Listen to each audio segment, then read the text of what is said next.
மருத்துவர் எத்தனை மருத்துவர் நோய்வாய்ப்பட்டு இருக்காங்க.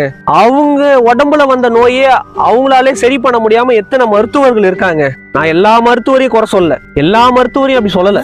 இறைவன் சிரிப்பதற்கான காரணம் நம்ம தெரிஞ்சுக்கணும், அதை சிந்திச்சு பார்க்கணும். இறைவன் காரணம் இல்லாம சிரிக்க மாட்டாரு, எதற்கு சிரிக்கிறாரு சிந்திச்சு பார்த்தா நமக்கு உண்மை புலப்படும். அப்போ ஒரு நோயாளி கிட்ட நான் உங்களை காப்பாத்திடுவேன், உங்களை நல்லாக்கிடுவேன், உங்களை சரியாக்கிடுவேன் சொல்றது நல்லதா இருக்கு. ஆனா அங்க சரியாவுதா, அங்க குணமாவுதா, அதை தான் நம்ம பார்க்கணும். எத்தனை குணப்படுத்த முடியாத நோய்கள் இருக்கு, எத்தனை சரிப்படுத்த முடியாத நோய்கள் இருக்கு.